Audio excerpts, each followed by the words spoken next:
নেপাল পারলেও বাংলাদেশ কেন পারছে না? নেপালের জেনজিরা সম্ভব করলেও বাংলাদেশের জেনজি কেন ব্যর্থ হলো? নেপালের প্রধানমন্ত্রী যা চমক দেখাচ্ছে, বাংলাদেশের প্রধানমন্ত্রী তা করে দেখাতে পারছে না কেন? দুটি দেশ, দুটি গণ অভ্যুত্থান, আর নেতৃত্বে সেই একই জেনজি বা তরুণ প্রজন্ম। এক দেশে তরুণরা রাজপথের আন্দোলন শেষে ব্যালট বাক্সের রীতিমতো ঝড় তুলল, পুরনো রাজনীতিবিদদের সরিয়ে দিয়ে ক্ষমতা দখল করল। আর বাংলাদেশে ঠিক একই রকম একটা গণ অভ্যুত্থানের পর সেই তরুণরাই যখন রাজনৈতিক দল গঠন করে নির্বাচনে এলো, তখন তাদের কপালে জুটল মাত্র 6টি আসন। কেন এমন হলো? নেপালের ৩৫ বছর বয়সী সাবেক র্যাপার যে জাদু বলে পাল্টে দিলেন গোটা দেশের রাজনৈতিক হিসাব নিকাশ, বাংলাদেশের তরুণ নেতারা ঠিক কোন জায়গায় এসে সেই সুযোগটা হারিয়ে ফেললেন? নেপালের নতুন প্রধানমন্ত্রী বালেন্দ্র শাহ মাত্র ৪৮ ঘন্টার মধ্যে এমন কিছু সিদ্ধান্ত নিয়েছেন যা দক্ষিণ এশিয়ার রাজনীতিতে রীতিমতো ভূমিকম্প শুরু করে দিয়েছে। অথচ বাংলাদেশের তরুণরা ক্ষমতা তো পরের কথা, বিরোধী দলেও শক্ত অবস্থান তৈরি করতে হিমশিম খেতে হচ্ছে। নেপালের তরুণরা পারলে বাংলাদেশের জেনজিরা কেন পারল না? এই প্রশ্নের উত্তর খুঁজতে গেলে রাজনৈতিক কৌশলের দিকে তাকাতে হবে। কারণ রাজপথে স্লোগান দেওয়া আর ভোটের মাঠে ব্যালট ছিনিয়ে আনা দুটো একেবারেই আলাদা বিষয়। নেপালের কাঠমান্ডুর সাবেক মেয়র ছিলেন বালেন্দ্র শাহ। পেশায় একজন স্ট্রাকচারাল ইঞ্জিনিয়ার এবং তরুণদের কাছে দারুণ জনপ্রিয় একজন হিপহপ বা ল্যাপ সঙ্গীত শিল্পী। ২০২২ সালে তিনি যখন স্বতন্ত্র প্রার্থী হয়ে কাঠমান্ডুর মেয়র হন, তখনই বোঝা গিয়েছিল নেপালের রাজনীতিতে নতুন কিছু হতে যাচ্ছে। এরপর যখন দেশটিতে গণ অভ্যুত্থান হলো, তখন পুরনো সব রাজনৈতিক দলকে বাদ দিয়ে তরুণরা একাট্টা হলো রাষ্ট্রীয় স্বতন্ত্র পার্টি বা আরএসপি এর ছাতার নিচে। এই দলটির বয়স মাত্র 4 বছর, কিন্তু নির্বাচনে তারা কি করল? ১৬৫টি আসনের মধ্যে ১২৫টিতেই তারা জয়লাভ করল। একেবারে নিরঙ্কুশ সংখ্যাগরিষ্ঠতা। পার্লামেন্টের ২/৩ আসন এখন তরুণদের দখলে। নেপালের এই তরুণ প্রধানমন্ত্রী ক্ষমতায় বসেই প্রথম যে ধাক্কাটা দিয়েছেন সেটা রীতিমতো অবিশ্বাস্য। শপথ নেওয়ার মাত্র ১৩ দিনের মাথায় তিনি ১০০ দফার একটি অ্যাকশন প্ল্যান ঘোষণা করেন। সবচেয়ে বড় চমকটা ছিল ভিআইপি কালচার পুরোপুরি বাতিল করা। এখন নেপালের রাস্তায় কোনো নেতার গাড়িবহর নেই, পুলিশের সাইরেন বাজিয়ে রাস্তা ফাঁকা করার কোনো ব্যাপার নেই। এমনকি খোদ প্রধানমন্ত্রীর গাড়িও রাস্তায় আটকে তল্লাশি করার ক্ষমতা দেওয়া হয়েছে ট্রাফিক পুলিশকে। দুর্নীতির বিরুদ্ধে জিরো টলারেন্স নীতি দেখাতে গিয়ে তিনি কি করেছেন জানেন? সাবেক প্রধানমন্ত্রী এবং ক্ষমতাধর রাজনীতিবিদ কেপি শর্মা ওলি এবং শের বাহাদুর দেওবাকে দুর্নীতির অভিযোগে সরাসরি গ্রেপ্তার করে জেলে পাঠিয়েছেন। ক্ষমতাশালী দুর্নীতিবাজদের কোনো ছাড় দিচ্ছে না জেনজি সরকার। নেপালের এই অভাবনীয় সাফল্যের পেছনের মূল কারণটা কি? তারা কি শুধু আবেগের ওপর ভর করে জিতেছে? একদমই না। এখানেই আসে রাজনৈতিক কৌশলের সবচেয়ে বড় বিষয়টা। নেপালের তরুণরা বুঝেছিল শুধু রাজপথের রাগ আর ক্ষোভ দিয়ে ভোট জেতা যায় না, এর জন্য দরকার নিখুঁত সংগঠন আর কৌশল। আরএসপি নির্বাচনের আগে গঠন করেছিল একটি শক্তিশালী রিসার্চ, স্ট্র্যাটেজি অ্যান্ড ডকুমেন্টেশন বিভাগ। তাদের সামাজিক যোগাযোগ মাধ্যম পরিচালনার জন্য ছিল ৬৬০ জন সদস্যের একটি ডেডিকেটেড টিম। এই টিমের কাজ ছিল সারা দেশে একটি মাত্র সুনির্দিষ্ট বার্তা ছড়িয়ে দেওয়া। তরুণ প্রধানমন্ত্রী বালেন্দ্র শাহ একটি দারুণ গণমাধ্যম কৌশল নিয়েছিলেন।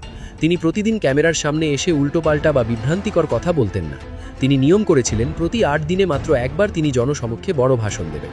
এতে করে তার প্রতিটি কথার ওজন বজায় ছিল এবং দলের ভেতরে বা জনগণের কাছে কোনো ভুল বার্তা যায়নি। এছাড়া প্রতিদিন ৫টি থেকে ৭টি জেলায় তারা রোড শো করেছেন। একদম সাধারণ মানুষের কাছে দিয়ে তাদের অভাব অভিযোগ শুনেছেন। এবার আসি বাংলাদেশের কথায়। জুলাই গণ অভ্যুত্থানের শক্তি কোনো অংশেই নেপালের চেয়ে কম ছিল না। কিন্তু তারপর কি হলো? বাংলাদেশের তরুণরা গঠন করল জাতীয় নাগরিক পার্টি বা এনসিপি। তারা ঘোষণা দিয়েছিল যে তারা এককভাবেই নির্বাচনে লড়বে এবং পুরনো রাজনৈতিক দলগুলোর সাথে কোনো আপোষ করবে না। কিন্তু নির্বাচনের হিসাব মেলাতে গিয়ে তারা এমন কিছু সিদ্ধান্ত নিল যা তাদের পুরো আন্দোলনকে প্রশ্নবিদ্ধ করে ফেলল। বাংলাদেশের তরুণরা ঠিক কোন জায়গাটায় এসে সবচেয়ে বড় ভুলটা করেছিল আসলে? এনসিপি যখন দেখল সারা দেশে তাদের সাংগঠনিক কাঠামো অতটা মজবুত নয়, তখন তারা জোটবদ্ধ রাজনীতির পথে হাঁটল। সিদ্ধান্ত হলো জামায়াতে ইসলামী সহ ১১ দলীয় জোটের সাথে হাত মেলানো। যতই হোক, এমন একটি সিদ্ধান্ত তরুণ ভোটারদের, বিশেষ করে নারী ভোটার এবং প্রগতিশীল অংশের মধ্যে একটি মিশ্র প্রভাব ফেলে। নেপালে আরএসপি যেমন কোনো পুরনো বা বিতর্কিত দলের সাথে জোট করেনি, এককভাবে লড়ে নিজেদের ক্লিন ইমেজ ধরে রেখেছে, বাংলাদেশ ঠিক তার উল্টো পথে হেঁটেছে। ফলে এনসিপি জয়লাভ করেছে 6টি আসনে। কোথায় নেপালের ১২৫ আসন আর কোথায় বাংলাদেশ? আরেকটা বড় কারণ হলো সময়ের ব্যবধান। রাজনৈতিক বিশ্লেষকরা মনে করেন যে কোনো অভ্যুত্থানের পর মানুষের মধ্যে যে পরিবর্তনের তীব্র আকাঙ্ক্ষা থাকে, সেটা খুব বেশি দিন স্থায়ী হয় না। নেপালে গণ অভ্যুত্থানের মাত্র ৬ মাসের মধ্যে জাতীয় নির্বাচন অনুষ্ঠিত হয়েছে। ফলে মানুষের ক্ষোভ, আবেগ আর পরিবর্তনের যে আগুন, সেটা সরাসরি ব্যালট বাক্সে গিয়ে পড়েছে। তরুণরা সেই টাটকা আবেগের পুরো সুবিধা ঘরে তুলতে পেরেছে। অন্যদিকে বাংলাদেশে গণ অভ্যুত্থান আর নির্বাচনের মধ্যে ব্যবধান ছিল প্রায় ১.৫ বছর। এই দীর্ঘ সময়ে মানুষের আন্দোলনের আবেগ অনেকটাই থিতিয়ে যায়। বাজারে নিত্য প্রয়োজনীয় পণ্যের দাম, আইন শৃঙ্খলা পরিস্থিতি, অর্থনৈতিক অস্থিরতা এবং পুরনো রাজনৈতিক দলগুলোর নতুন করে মাঠে নামা সব মিলিয়ে তরুণদের প্রতি মানুষের সেই অন্ধ বিশ্বাসে চিড় ধরে যায়। নেপালের সাফল্যের আরেকটি বড় দিক হল তাদের মন্ত্রিসভা গঠন। বালেন্দ্র শাহ যে 14 জন মন্ত্রিসভা গঠন করেছেন, সেখানে দুর্নীতিগ্রস্ত তো বটেই, এমনকি প্রথাগত কোনো বয়স্ক রাজনীতিবিদও নেই। তিনি বেছে বেছে উচ্চশিক্ষিত এবং পেশাদারদের নিয়ে এসেছেন। যেমন অর্থমন্ত্রীর দায়িত্ব দিয়েছেন বিশিষ্ট অর্থনীতিবিদ ডক্টর সোর্নিম ওয়াগলেকে। স্বরাষ্ট্র এবং পররাষ্ট্র মন্ত্রণালয়ের মতো গুরুত্বপূর্ণ জায়গাগুলোতে বসিয়েছেন তরুণ আর ক্লিন ইমেজের মানুষদের। তারা শুধু মানুষ বদলায়নি, সিস্টেমটাও বদলে দিচ্ছে। সরকারি অফিসে আমলাতান্ত্রিক জটিলতা কমাতে তারা ইউরোপের দেশ এস্তোনিয়ার মডেল অনুসরণ করে ডিজিটাল ফাইল ট্র্যাকার চালু করেছে। এর মানে হলো সাধারণ মানুষ ঘরে বসেই দেখতে পারবে তার ফাইলটি এখন কোন টেবিলে বা কার কাছে আটকে আছে। যে কোনো সরকারি টেন্ডার ও বাজেট সাধারণ মানুষের জন্য উন্মুক্ত করে দেওয়া হয়েছে, যাতে দুর্নীতির কোনো সুযোগই না থাকে।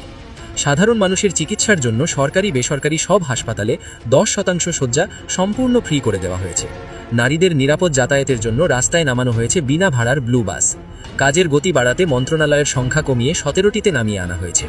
বাংলাদেশের তরুণরা কি এই ধরনের কোনো সুনির্দিষ্ট অ্যাকশন প্ল্যান নির্বাচনের আগে মানুষের সামনে পরিষ্কারভাবে তুলে ধরতে পেরেছিল? উত্তর হলো না।